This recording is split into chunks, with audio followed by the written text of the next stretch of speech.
Okay, welcome to the August 16th City of Windom Council meeting. This evening, on the consent agenda are the minutes.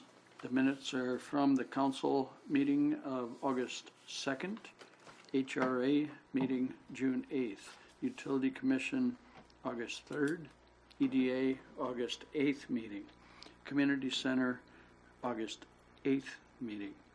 Licenses that are included are the amplification permit from High Life, exempt gambling permit, actually two of them, and this is for Des Moines Valley chapter of Minnesota Deer Hunters and Pheasants Forever. And also included are the regular bills. Council wish to take action. I would entertain someone to make a motion to approve. I'll make a motion to approve the consent agenda and regular. Second. Motion by Jenny, second by Jason. Any discussion, questions? If not, all in favor signify by saying aye. Aye. Any opposed? Motion carries. Item number 2 is a public hearing. We have properly noticed this in the paper. And this is in regards to the application with USDA for radio equipment. Do you want to just give a brief overview, Steve, and then we'll open the public meeting if the council doesn't have questions? Sure. Thank you, Mayor. Last year during budgeting, we set aside some funding to do some match for some USDA community facilities projects. One of the projects was some turnout gear for the fire department, and that project had generously been funded with USDA earlier this year, so we did that. The second project on our list was some radios for emergency responders for police and fire. USDA has found some additional funding for a second project, and so they contacted us about this. Part of their process for the grant is to have a public hearing on the proposed project, which is where we're at this evening. We're looking at approximately $120,000. I know there might be a little bit of a change in a budget.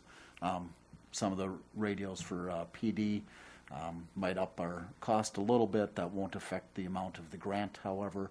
It'd be for the local match. So, like I said in the memo, we estimate the cost around 120. It could be as high as 140. The USDA grant funds are estimated, or in the paperwork, to be $50,000 for that project. We do have a representative from USDA here this evening as well, if there should be questions. So. Thank you, Steve. Does the council have any questions for either Steve or for Mr. Gilmore, who's in the audience? Ed, did you want to make any comments prior to me opening the public hearing? I can. Okay. Yep, we'll do that. The public can hear the comments from USDA, and then we'll open the public hearing. Okay, thank you. Yeah, so like Steve covered, this was applications to our community facilities program. Just to recap, it's fairly broad where we do public safety items for fire, police departments, warning sirens, healthcare, a wide range of stuff like that. We did get the PPE one passed earlier. This one's for the radios. Kind of just to recap how we come up with the amounts based on what the financial need of the city is. There's a maximum amount based on median household income, and as always, what funds we have available for it. So fortunately, we had basically some national office funds that got freed up. We were able to fund a couple other projects with that money rather than our state money, and this opened up the $50,000 basically for it. Like Steve mentioned, it was $120,000 roughly was the estimate. I think that was for both mobile and handhelds for the police, and then it was about 24 handhelds for the fire department. And I think there's some additional ones for the fire department too. Basically, you can kind of change that out as you see best with it. Basically, you hit $120,000 in the total cost for eligible items. then you maximize the full 50,000. So as long as again, I try to keep them as broad as possible in the write-up because things change, so to keep it flexible. But yeah, as long as it's 120,000 towards police and fire radios or communication equipment, and then you maximize, get the full 50,000 for it. That's pretty much it. We do have a third application pending for the fireboat and related equipment. I'm thinking most likely that would be in next fiscal year's funds, which next fiscal year starts in October. When we get new grant funds for this depends on when the federal budget passes. Sometimes we get that fairly early, sometimes it's several months into the fiscal year. And normally the community facilities grant funds is the last thing we get once it finally trickles down to us, so it does take some time. But we do have a pooling date this Friday, so we'll get this one funded either, if the council approves it, we'll get it funded here Wednesday or Thursday before the pooling date. And then, so essentially, our national office takes back any money that's not spent by the out-of-state allocations and then can kind of redistribute it. So it could be possible, and I free up some more money. If we can get extra money and fund the fireboats, then we'll do that if we can. Most likely, I think that would be in next fiscal year's funds. I think last time I was here, talked about they're changing the year of the median household income we use, and it's possible you could drop from having a max of 55% to 35%. As of now, that's on hold, so that's not switching in October like we planned, so we got a little bit more time. We could still stay at the 55% max, which is good. I think originally when we started the project, it's basically do 3 different ones like this for 50,000, or all 3 together for 150,000. For the 2, we're at 105, so a little bit ahead in it. So hopefully we get another 50,000 when it comes around for the fireboat. That's all I got. Question I have, Ed, and Yep. I hate to bring this up, but is this, do we follow all the Build America rules on these for like equipment of? No, such not as for this? equipment. It would be, if it was fixed equipment to a building, then yes. So if we were doing like an HVAC system or something that would most likely stay with the building type of thing, then it would be. For equipment such as this, then no, it does not. I just wanted to verify Yeah, that no, it's a good when we're question. advertising, so. Yeah, so it has, yeah, even when the program director approves these things now, he has to sign, basically sign a thing and have national office review it, saying that it does not apply to it, essentially. Okay. And we did, so that requirement was supposed to take effect in May. We did get a waiver in it that began early in August, and that runs, I think, through February of next year. So the waiver did get approved. So even if this one had been, it's not approved yet. So basically, it would have gotten approved after the waiver was in effect, so then the waiver would apply to it either way. But nope, that would just be if it was something going to be permanently attached to the build. Like if you move buildings and you can't pick it up and move it, then it would probably fall under that once the waiver expires. But if it's Okay. movable equipment type of thing, then no, it doesn't. Okay, thank you. And I'll have you just hang around a moment. We'll, at this time, Mark, did you have a question? Okay. Just a quick question. Equipment that's purchased with these funds, is there a life expectancy that goes with that? Right, yeah, so it would normally be, basically the government would have a financial interest until it fell below $5,000 in market value. So you'd essentially just, whatever radios you buy with it, you'd have to track that in your own record, saying, the government has this is tied to the grant type of thing. And then normally, whatever the normal depreciation based on the manufacturer or the police and fire department's opinion on it, that type of thing. Once it's below 5,000, then you can sell it, dispose of it however you want. We don't have an interest in it. If you were say if you get like a FEMA grant or something a couple years from now and get all new ones and you want to sell the extra ones you got, if it's still above so if you were to sell everything and get more than $5,000 for it, then you have to contact us and we'd review it to see if you had to repay any portion of the grant.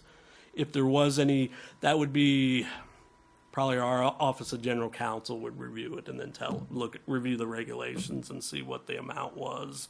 But it would be in proportion to what the usage was supposed to be. So, I mean, if you keep them for 10 years and sell them, get a small amount, it'd be OGC to determine, but I wouldn't imagine it'd be a significant amount to it, but. Anything further? Okay. I am going to open a public hearing regarding the USDA grant in the amount of $50,000. Public comment is open. Anybody want to comment? Once again, anybody want to comment on as advertised? Steve, I'm sure we didn't hear any comments on the negative side. Nothing written nor received. Thank you. One final call for public comment. Seeing none, we're going to close the public hearing. Public hearing is closed. And the council now, I would like you to consider the letter of conditions. And have you all had a chance to read this? I don't know that we need to go over it as much as we did last time. So would you agree with that, Ed? Yep, that's great. Yeah, everything's pretty much Pretty the much same. the Just the same. project details, is it? Right. Yes, if anything changes and you end up buying less radios, just like I said, to hit the 120,000, then you maximize it. If it comes in less and you don't have anything else to spend it on, then it does come out of the grant side of it. So the 70,000 from the city's first in. So that's, but yeah, it would, you had, yeah, that's almost always the case, and especially with, you can keep it pretty broad, first responder communication device. That's a whole lot of stuff fall into that, so it's pretty easy to use. But yeah, that's the only real change is the project total and the grant city totals is all that's changed since the PPE. So that's, yep. Okay, we actually have a couple documents here. Is it on the bottom? Okay. You want it all in one motion, Steve? I think that would be fine if you want to do that. It's the letter, just for the record, it's the letter of conditions, letter of intent, operational budget, and the obligation of the funds. Everybody got that? Okay. And I would make a motion to approve. I'd second. Motion to approve by Marv, seconded by Jenny. Any discussion by the council? All, hearing none, all in favor signify by saying aye. Aye. Any opposed? Motion carries unanimously, and I would like to thank USDA for their consideration on this. For small communities as Windom, we are growing, and there's some needs that we need in these departments, so we sure appreciate that, and thanks for all you do. Okay, thanks. Yeah, just like I mentioned before, the stuff comes to me from the state office, like, yep, we got money, hurry up, get the stuff in for it. So it's a lot of hurry up and wait, and then a quick turnaround on trying to get everything together. So thanks to Steve for responding and sending me the stuff I need and organizing this. They said if it had taken a day or two longer, we had the pooling Friday and miss out with it. So thank you to Steve. Very good. Good to go. Yep. All right. Thanks a lot. Okay.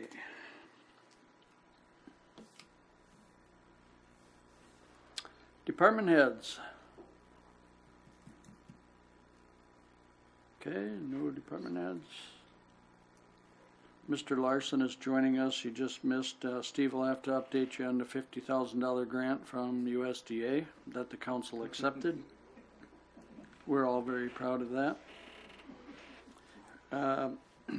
We are to Windom Area Health, the 21-22 audit report. And we have John and Brian. Please come up, introduce yourself and your positions, and we're going to let you have the floor, I believe. All right, good evening. Thank you for having us tonight. I'm John Pearl. I'm the CFO at Windom Area Health. I have Ryan Struths with me from CLA. They're the auditing and consulting firm we use at the hospital. So we're here to present the fiscal year 2022 fiscal audit. And I'll turn it over to Ryan and let him take you through it. Awesome. Thank you very much. Thanks for the opportunity to present tonight. I'm going to focus my time mostly on this board report. So if you have that handy and can. Okay.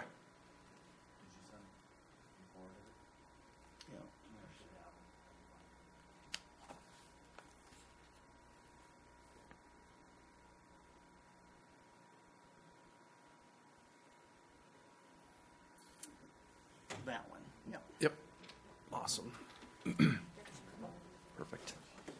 Thank you. So starting on page 4, just a high-level overview of the audit. So from a significant transaction perspective this year for the hospital, as we were working through our audit, 3 things that were kind of top of mind while we were working through it, in addition to some of the accounts receivable and other areas that we look at, were the provider relief funds that the organization received in their fiscal 21 and 22, PPP loan funds that they received in fiscal 21 that were kind of relieved or forgiven in 2022, and then the ongoing or the construction projects that were worked through and kind of completed near the end of fiscal year 2022. So those were some of the significant transactions that we looked at as a part of our audit, and no concerns there when we looked at those. From an accounting policy perspective, consistent in 2022, no changes there. No auditor proposed adjustments, which is excellent. It's excellent to have a management team that's able to produce financial statements, on a monthly basis where decisions are made throughout the year without adjusting entries made by the auditors at the end of the year. So job well done there. No subsequent events to report upon. And from a control perspective, from a material weakness, we had a control over financial reporting. So essentially us as independent auditors, we assisted with the preparation of the financial statements, and then management reviewed those financial statements. So this comment's consistent with what's been reported in the past for the organization and is consistent with most of the clients that we work with. So no concern there, just something that we have to report on based on the standards. I'm going to move forward. So we included in the packet some industry updates. So the next page, there's some industry updates included, but I'm not going to go through those for the sake of time today. Certainly can page through those at your leisure if you kind of want to get an update on the healthcare industry in general. So let's go to page 26. And the bottom right corner, there we go. So included in the board packet, this will help paint the picture of the operations of the organization for fiscal year 2022. We've included 4 benchmark ratios. We have the Windom Area Health, and then we have data for them for 2019 through 2022. Then we have critical access hospitals with net patient service revenue less than 50 million, so like size. Minnesota critical access hospitals, and then gold standard, which is the top 35 critical access hospitals performing across the entire country. And I'm going to run through these. If you have any questions or you want to talk about them in any more detail, I'm happy to stop and talk about it. The first one here is operating margin. So this measures operating income as a percentage of net patient service revenue plus other operating revenues. You can see for 2022, very positive year at 16.6%. Main drivers of that was you had excellent volumes, or the hospital had excellent volumes in 2022, 20% growth in patient service revenue, only a 7% increase in expense. So nice job managing the business in 2022. Moving on to the next one, total margins. So this adds back in your kind of your non-operating. So this is where those PPP loans and the provider relief funds fall in. So for 2022, there was $1.26 million of provider relief funds through the CARES Act that were recognized as non-operating income, along with $1.9 million of a PPP loan that was forgiven. That's running through your non-operating income, which brought your total margin up to 26.5%. You can see where that compares. It's not a perfect comparison because we're about a year off with the comparisons included, but overall, very favorable. Operating EBITDA, this is a kind of a profitability ratio, and what this does, it takes away your, it shows your operating income before interest, depreciation, and amortization divided by total operating revenues, 22.8%, 14.1% in 2021. You can see it's been kind of hanging in that 10 to 20% over the last 4 years. Days cash on hand measures the number of days average cash expenses the facility maintains in its cash accounts. Also includes kind of short-term investments and capital improvement funds that are set aside by the board. 404 days cash on hand at the end of 2022, 431 last year. You can see where the benchmarks fall in line there. I would say that this is a sign of a strong balance sheet. Healthcare in 2022, especially what we've seen across the industry, it's starting to get tough with the labor demand and increase in wages. So it's important to be in this financial position to be able to kind of maintain as we go through the next couple of years, because I think there's going to be some potentially, there will definitely be an increase in labor costs, and if the volumes aren't there, this cash could be needed. So one other thing to mention on days cash on hand, it showed a decrease in your actual days cash on hand this year. It isn't an increase in actual cash, it's just a function of the increase in your expenses. So net days in accounts receivable, increase in cash is usually partially correlated with the decrease in days in accounts receivable. Hospital was at 55 days in accounts receivable in 2021, down to 53 in 2022. Good trend to be on. Anytime we see an increase in revenue and a decrease in AR, that's a good sign, because typically when you see the revenue increase, you also see an increase in AR. So organization's doing a nice job of managing the accounts receivable process. Still some room for improvement, but given the 20% increase in revenue, it's good to see it come down by a couple of days. When we're looking at AR, one of the main things that we focus on is how old the AR is. As it gets older, it's harder to collect. So when we're looking at the allowances on the AR, it's important to consider the AR, especially particularly over 90 days. So we wanted to include this graph in there to kind of paint the picture there as well. But overall, the organization doesn't really have a lot of AR over 90 days compared to other clients.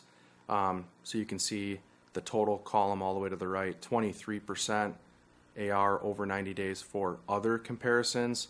Hospital was at 13% for 2022, 9% for 2021. So slight uptick, but overall well below the benchmark. Debt service coverage ratio measures the amount of times your income available for debt service coverage your debt service requirements. Debt service requirement for the hospital is about $400,000 between principal and interest, and the income available for debt service covers that 23 times, which is excellent. Debt to cap, another way to measure kind of the leverage of the organization. Obviously, running a healthcare facility is very capital intensive. Hospital spent roughly $3.5 million on improvements in 2022.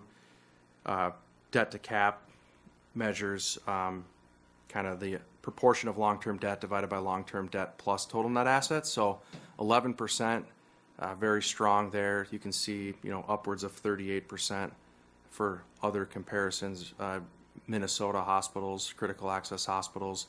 So this gives the organization, if they needed to borrow to upgrade the facility, this would be a ratio that the banks would look to say that there's capacity to borrow if needed. And then the average age of plant. So this measures, it's an approximate way, so it takes the organizations like accumulated depreciation over depreciation expense to come up with the average age of the facility. Typically, without major upgrades, you expect it to go up by approximately 1 year, year over year. You can see 11.5 for 2021 up to 12.4. There were some capital purchases that I mentioned. They got placed into service at the end of the year, so I wouldn't be surprised if in 2023 you see that number come down or stay pretty steady at that 12.4 number because of the investment the hospital made in the facility this year. I went through those fairly quickly. Any questions on the ratios? Again, very positive year for the hospital overall. On the average age of plant, how many buildings is that including total? Or you separate every building? How do you separate that? Oh. Maybe I don't understand it fully. What that's, that average age of plant is if you're upgrading your facility. So if you keep everything consistent and don't add to your assets, don't dispose of anything, don't add anything, it's going to depreciate by a year. So your average age of plant's going to grow by 1. What Ryan is saying is we invested in the new emergency department as well as upgraded air handling. That hit our books towards the end of our fiscal year. So rather than going from 12.4 to 13.4 next year, it's going to be something less than that because we added life to our facility. And it includes the entire facility. Yes. Yep. Okay, thank you. You mentioned that accounts receivable was below the benchmark. What is the benchmark normally? So I think let's flip back to that one quick. So from a benchmark perspective, you can, the 41, so go up one more, sorry, if you could have it. There we go. Net days in account. So the benchmarks, so the hospital's at 53 days in AR. The benchmarks that we have included are between 41 and 53. So 3 different benchmarks. So I think, 53 is kind of on the upwards end of the benchmarks. So I think there'd be some opportunity to probably get into that. I think typically a really good number would be about 45 days if you could. If revenue continues to grow at the rate, that would be tough. But if the revenue growth slows down, it could maybe squeeze out to that 45. Now, it's become, with the payers, they've become a little more picky. So it's become a little more challenging to get the authorizations and whatnot to receive payment timely. But I think there's a little opportunity there. If we're getting nitpicky, I would say there's a little opportunity. Yep. Is that a lot of the uninsured then? So that is what drives the number up the most, because the other payers pay at a quicker rate. But that's not all of it. There's certain things that a lot of the time, depending on how long it takes to get the bills out the door and whatnot, and in the cleanliness of the bills when they do go out the door. But the uninsured, that's probably the vast majority of that 53 days. Mm-hmm. Other questions on the ratios?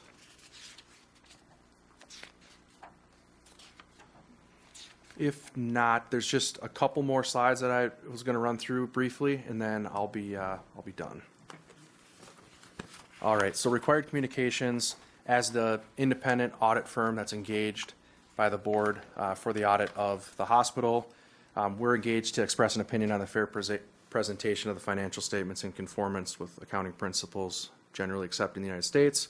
Our opinion is unmodified, which is a clean audit opinion. That's what it's really the highest level of engagement or highest level of assurance that you'll receive from an independent auditor. So that's excellent. Plan and perform our audit to obtain reasonable, non-absolute assurance. Through the process, we do obtain an understanding of the internal controls of the organization. It helps us plan and perform our audit. We utilize a risk-based audit approach, which I'll explain on the next slide. Evaluate accounting policies, and then communicate significant matters to appropriate parties. We were out doing the audit. We did it fully remote again this year, early June. Everything went well. Received full cooperation from management through the process, and we issued the audit on July 25th. So fairly tight turnaround overall from when we started, so everything went well from our perspective. Next slide. Management is responsible for the accounting policies, which are outlined in Note 1 of the financial statements. No significant changes to the accounting policies during the year. Accounting policies are appropriate. No unusual transactions occurred during the year. As I mentioned on the last slide, we do focus much of our time when we utilize a risk-based audit approach on the accounts receivable. It's the biggest estimate in the financial statements for a healthcare organization. So we look at the contractual allowances, the allowances for bad debts. We also looked at recognition of the provider relief funds, third-party payer settlements, estimates. Those are the significant estimates within these financial statements. We're comfortable with those estimates. We feel like they're consistent, conservative with where they've been in the past. No management bias noted through our work that we performed. Next slide. There is supplementary information included in these financial statements, which includes the employer's share of the net pension liability, schedule of employer contributions, and other post-employment benefit plan. Engaged report in relation to the financial statements as a whole, no changes in how it's presented, and supplementary information is appropriate and complete in relation to our audit. As I mentioned, July 25th, we issued the audit, received a representation letter from management, and we encountered no difficulties. There were no issues discussed prior to retention as independent auditors, no disagreements, no difficulties, consultations, or other findings or issues. So overall, everything went well on our side. There's a lot that goes into an audit. It's hundreds of hours of work and a lot of back and forth. So we very much appreciate the time that everyone takes, on top of their normal job to help us get the audit done. And there's just kind of one more step for this audit. Will be the provider relief fund audit, single audit, which will be due 9 months after the fiscal year end, which I believe puts that at the end of January 2023 is when that will be due. Plan would be to work on that before the due date, try to get that done sometime this fall. So, Any further questions? yeah, other than that, that's all I had. Any other questions for me?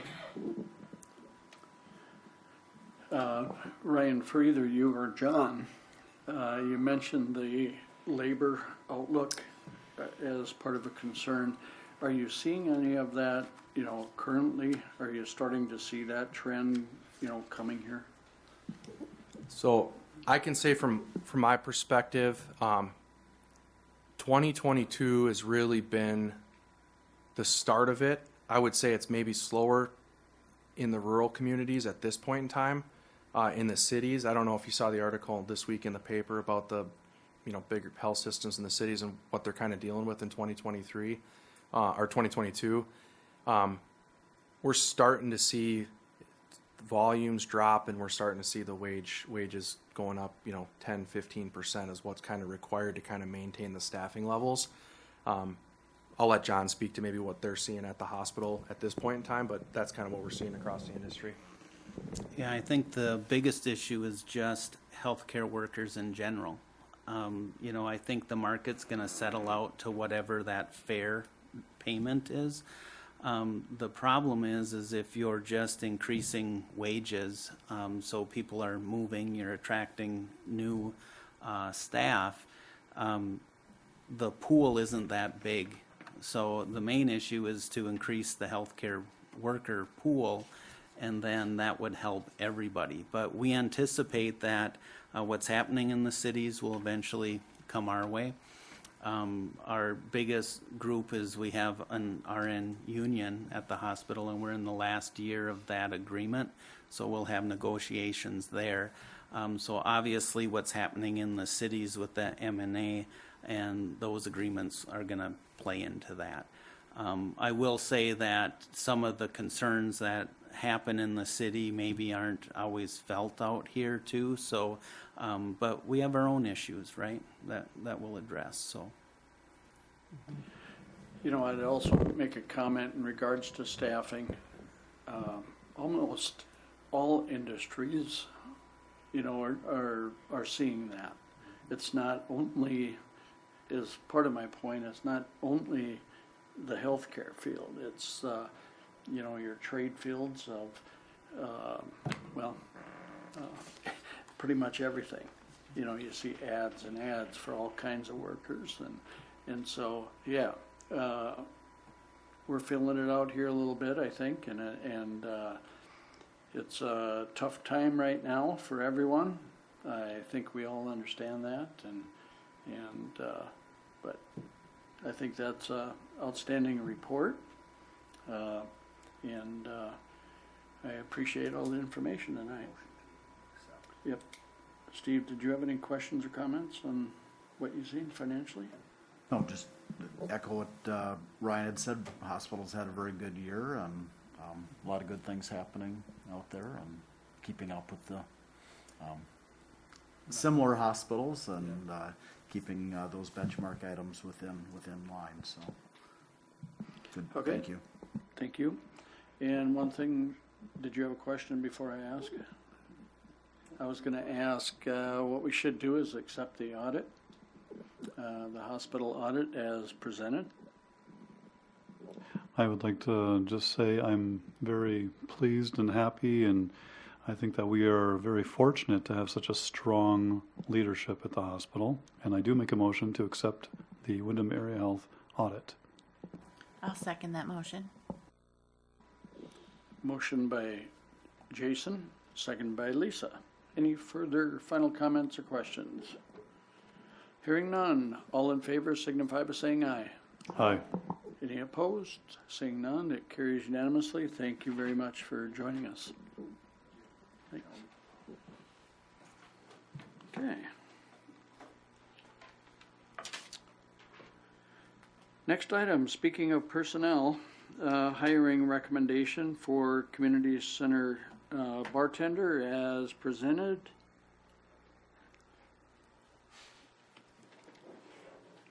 Tim? I'm the community center director. We have a need. I want to bring about a recommendation that the city council approve the hiring of Diane Radke for the position of part-time bartender at the wage of $10.33 per hour, needed for events that'll be coming on, and as we get into fall, the scheduling is getting tougher to get people, and so we would kind of want to broaden the pool a little bit.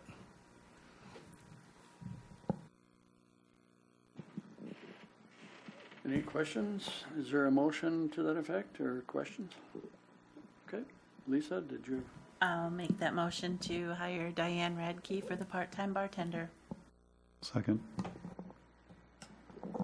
Motion was made and seconded to hire Diane Redke as a part-time bartender at, I'm assuming $10.33 an hour is included in that motion. Any final questions? All in favor signify by saying aye. Aye.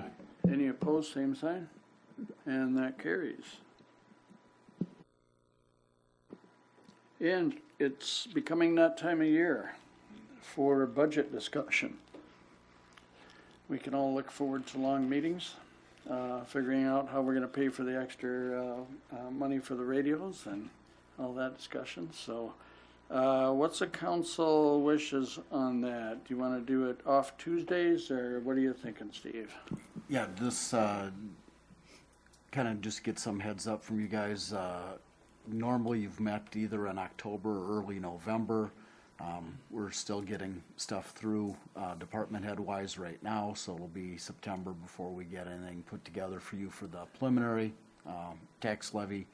But you generally meet in October to start going over that operational, capital, and then kind of do you want to split them between, you know, enterprise, non-enterprise, just kind of how would you like us to get stuff together for you this year? This is kind of the first discussion on that. So maybe before dates, kind of, if you have some ideas of how you'd like it presented, we can maybe address that. Well, I guess I would offer the split between seems to work the best, and that's the most understandable, I think.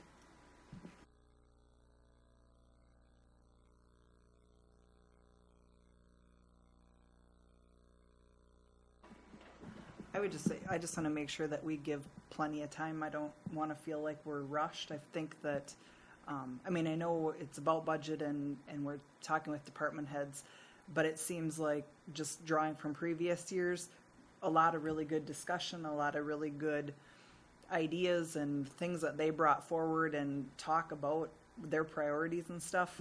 I feel like we got a lot out of that time meeting with them and having that conversation.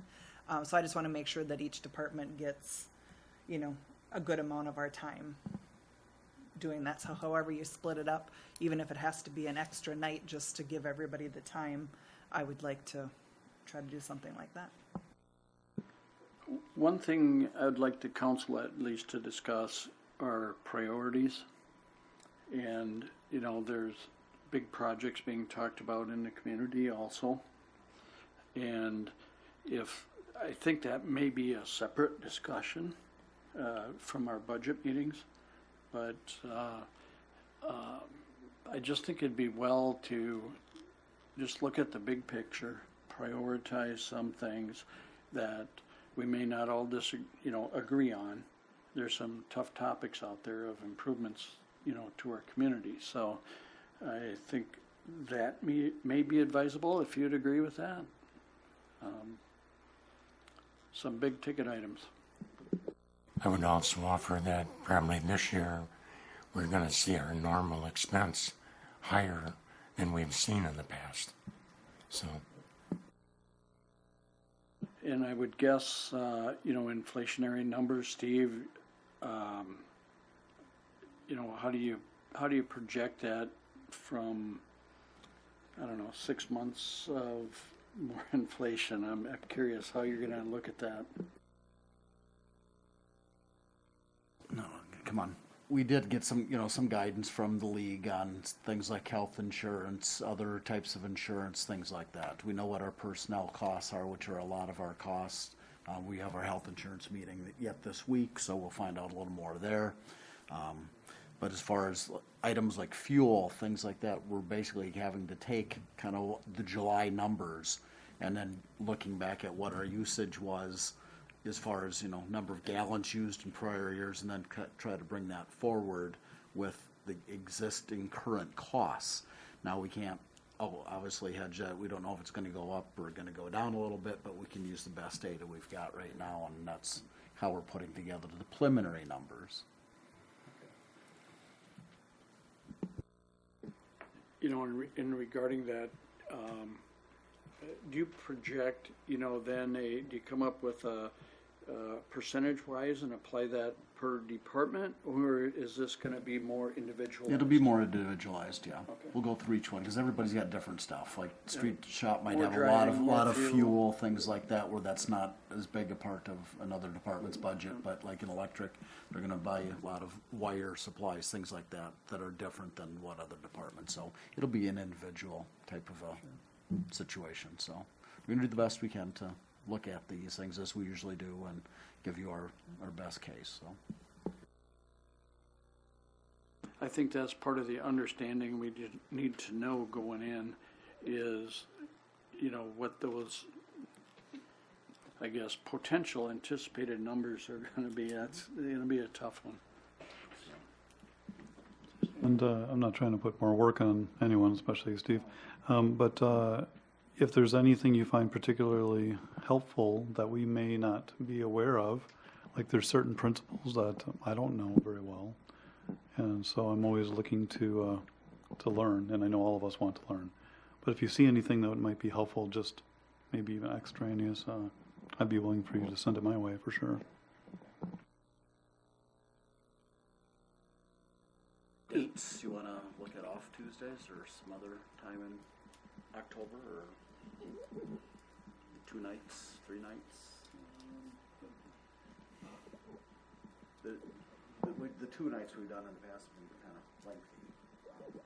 So, What did we do last year? Was it together or separate weeks? you did, I believe you did them in separate weeks. Did we do back to back? 2 nights. I sure remember. Honestly, I thought. can't remember. Maybe look back, Steve, and Okay. give us. some Yeah, and I guidance can on do that. We can- I can give you some, if you'd like, I can give you some possible dates. You can consider those next meeting if you want. I just kind of want to get people thinking about it and see if you had any particular direction of things that you wanted to, give us at this point. If there's anything outside of the usual, but. Whatever the second Thursday that week is not good for me. Of any month for the next year. October 13th. Okay, we can discuss dates and, Yep, okay, we'll get that, yep, so, I'll get that. okay. Very good, Thank you. thank you. Okay. Any further new business? Probably not. How about old business? I do have one that I'm going to bring up under this, is a comment to the public.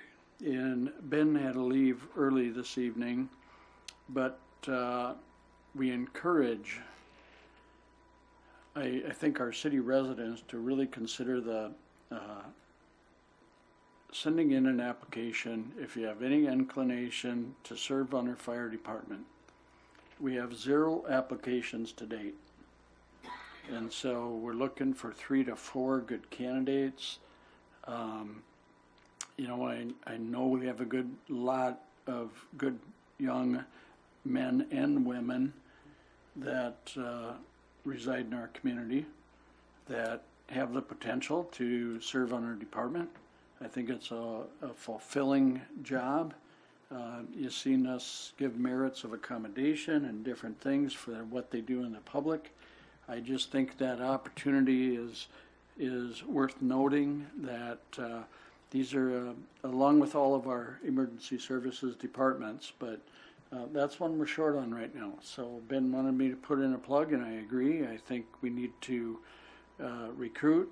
If you have family or friends that may want to consider it, let's do our part and mention it to them. So, any other old business? Okay, we'll go on to council comments. Who would like to start first? Lisa? I just wanted to thank the fair committee and everyone who participated in the county fair. I thought it was very nice this year, a lot of events, and looked like there was a good crowd. And I just wanted to give you my appreciation for all your hard work. Jenny, would you like to take the podium now? I have nothing this week. I think that's 2 in a row. Well, thank you. Jim? I have nothing. Okay, Jason. I am very thankful for a lot, and I just want to thank everyone who works for the city, the various departments, for doing a great job. Thank you so much for all the members of our community who make our community not just interesting, but a great place to live. Thanks, Jason. Steve? Would you have any comments on if all of our committees are full or not? I'm trying to think. I think we're still missing one in telecom. Are you full? Community center? You have 5? I think community center, maybe missing one person. I honestly don't remember any of the other ones. Park and Rec, are you short? Okay. So there's 3. Okay, thank you, Steve. So anyone in the public that's listening tonight, please join the city committee team and help us do a better job at the city council also. And that report, you know, when we read the minutes, they tackle a lot of things that don't always have to come before the city council. And the council reads the minutes. I'm fully confident of that. I think that's an important update for people that aren't on those respective committees. So we'll continue to do that. And I think I'm good. So we'll adjourn by unanimous consent. Thank you.